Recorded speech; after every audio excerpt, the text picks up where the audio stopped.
tekibangawo okugenda mu kalulu ne tukamaliriza ng'omu ku beesimbyewo ku bwa pulezidenti oba asuubira okutwala ekifo ekyoku ntikko nga takubikako kya mulubaale.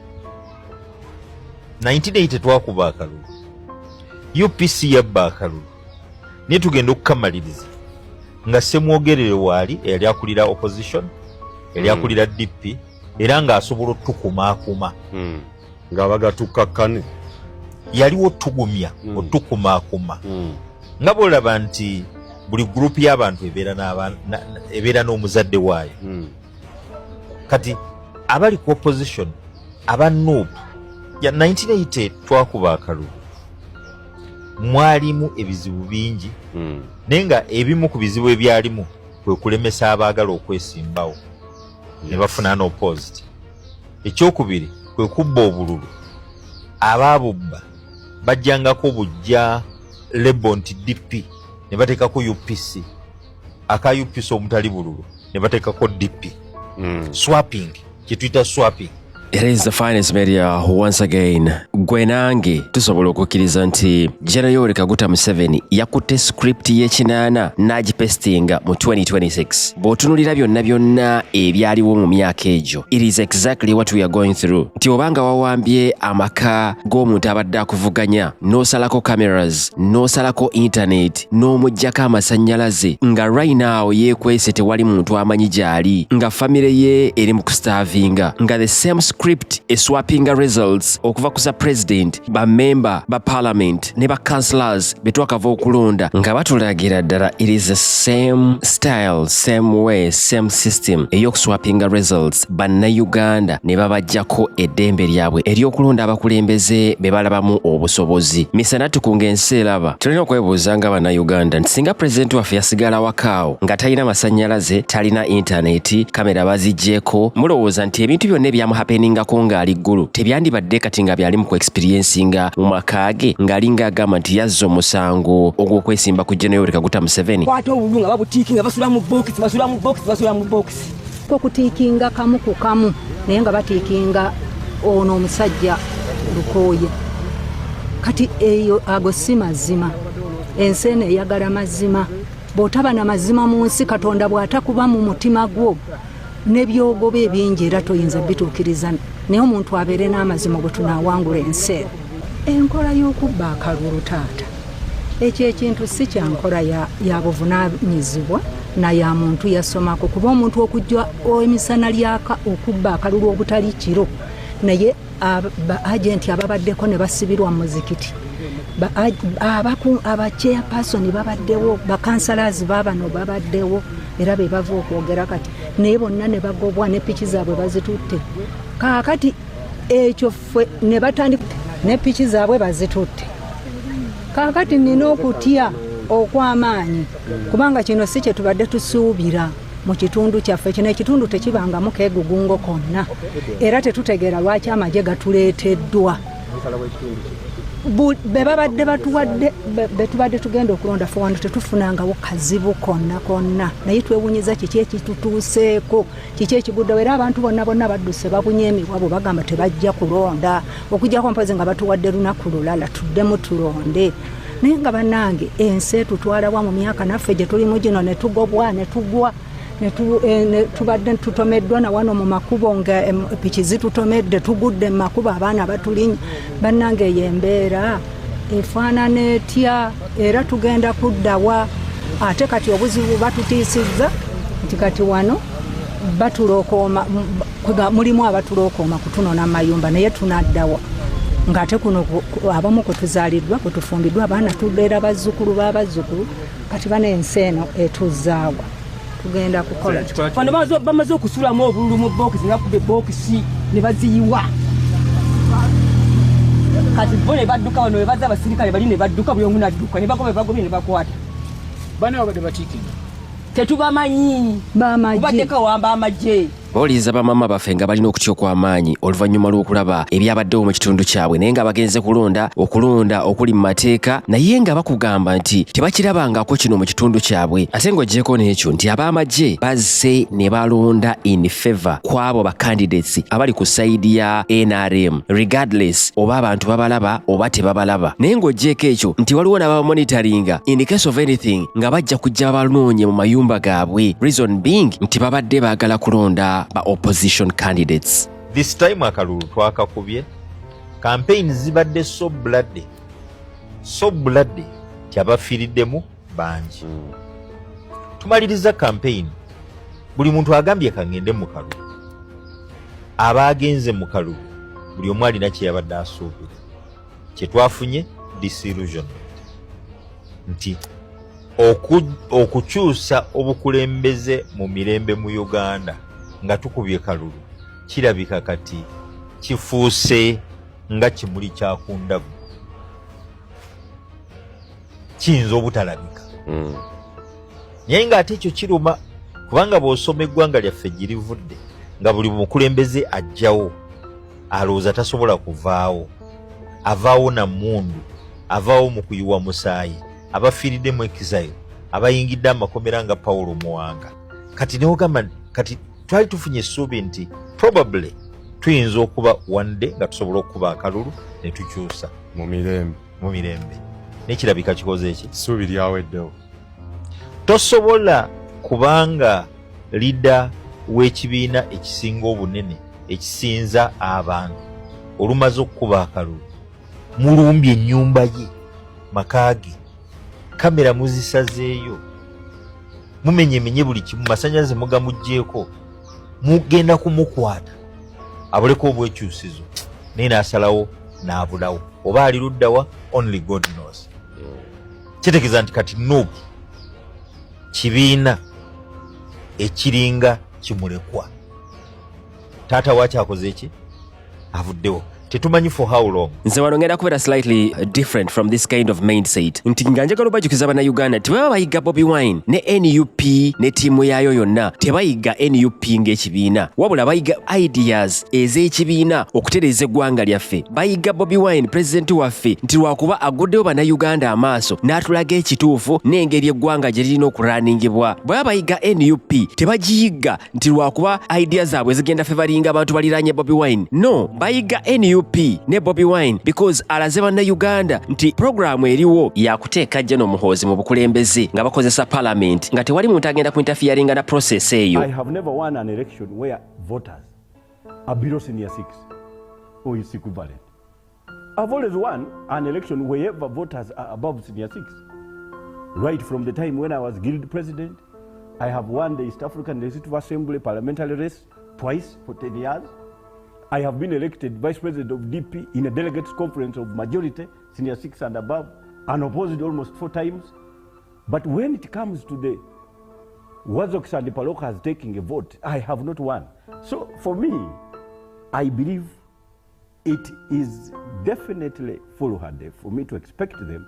Because now, what is the legislative agenda for Uganda? Vis-a-vis what is happening in the whole world, for example. Museveni ago. Must go. There are videos of pure evidence of what these ISIS terrorists are doing. We deserve better. We deserve better. Videos of them insulting and beating the elderly, beating children, beating toddlers, beating and abusing, sexually assaulting our women and killing them off. If these were white European victims, this whole situation would have been different. Donald Trump, the president of USA, that if his intent is to get rid of dictators, in Africa we have General Museveni, he's been in the office by force for 40 years. He's responsible for destabilizing the region. He carries out forced drug operations like those of M23 and mass. Njogera ku lwa foot soldier ndi foot soldier mukyala. Nansookera ku bazadde baffe. Ekituufu tetulina musango gwe tukola. okuwagira Kyagulanyi tetulina musango gwe tukola wabula tulwanirira ekyo ekyaffe nga bannayuganda bamaama baffe ne bajjajja baffe oba bajjajja baffe basomesa bamaama baffe n'emmwanyi essaawa eno tokyasobola kunoga mwanyi n'oweerera mwana bazadde baffe mwalimanga buli kimu vanira ng'alina ebbeeyi essaawa eno Uganda tesuulangako ensi yonna tesuulangako katale ka vanira naye wane waffe tetukyamulima abazadde baffe balimanga ebikajjo nga sukaali tuyina omwefunira wano nga ffe bannayuganda waliwo amaka agatakyasobola kugula hafu ya sukaali oba bazadde baffe mwalemererwa ffe tulina oyimirira ku lwabaffe be tuzadde bannange tetulina musango gwe tulina Museveni bw'aba yeerangiridde ekimussa ffe ki atafudde ng'ono kuba bangi mumukyala emulago wali abaana b'abantu abatamanyiddwa kati njagala nkubuuze tigoba obulabe bigenda mu maaso right now njagala tubuuzeyo ku bayimbi baffe Eddie Kenzo, Bebe Cool n'abalala bonna abali ku sayidi ya NRM tubabuuze nti bannange mwali muwaana General Yoweri Kaguta Museveni ne Muhoozi ne NRM zino ze value zammwe ze mwali munoonyeza akalulu nga musaba bannayuganda yabaaye bwe mwogera ku protecting the gains are these the real gains you are talking about? You people, what do you want in our compound? What is it that you want in our compound? What do you want in our compound? Kakati maliriza ebigambo byange kubanga nziruka endeese n'ekyerima ate nkomewo ebujumba eyo yonna nziika baki bantu bakoze eki battibwa waka saba Mukama Katonda abanywezi mu buli kibi Mungu atuweemu ekiki ekirungi amaka gano maama taata nange munsonyiwe nange sina musango bano sinze nabasse kutirimbula babatirimbulidde mu nyumba yange maka saba Mukama Katonda baweemu ekisinga nasindise dda wano abantu ndowooza mwabalabye kandi bakira mwabaddeka nenyambako kyensobodde mu kwerekera mikwano gyange naye mbasaba buli alinayo gwatalaba ng'owulira nga tubadde tuli naye ng'oba omulaba otulatulamu ku kyalo tomukola ki jangu mange kawenge ebbanga lyonna okutuka nalaba ng'embeera ezizze muki mu nteeko n'abalina obulumi waliwo betubadde n'ensiba byona abamu bakyalina n'amasasi ge babakubye munda osanga bwatyo mundeetere mutwala ne mujjanjaba kusobola kutta bannayuganda kubasibira bwereere kusalako masannyalaze intaneti ku opposition leaders oba it is slightly different compared ku bye mwali mulowooza mmwe nga bannayuganda oba tebibakwatako because you were paid mulina ssente zammwe mulina amasannyalaze mulina intaneti kamera zikola famire zammwe zifuna ebyokulya zisobola ofuluma anytime ne zigenda gye zaagala but as we talk right now Bobi Wine ne famire ye eri mu buzibu obw'amaanyi and we have failed as Ugandans okuvaayo ne tulaga nti no, this is not only about Bobi Wine and his family or NUP at large, but it's about all of us as Ugandans. They're very much worse than they were under Amin. Because under Amin, first of all, Idi Amin was not killing people outside the intellectual class. He used to kill only the elite, elements from the elite who were threatening his position. Or sometimes over rivalry, over business, things like that. But he never touched the peasantry. But Obote is killing everybody. Fellow Ugandans and friends of Uganda all over the world, my name is Kyagulanyi Ssentamu Robert, also known as Bobi Wine, and today is the 24th of January 2026. It's exactly 8 days since I escaped from my own house following a raid that was carried out by the military and police at my home on the orders of Muhoozi Kainerugaba, Museveni's son, and the Chief of Defense Forces. We had gotten earlier intelligence from our friends within the army that he had issued orders to his men to come and harm me.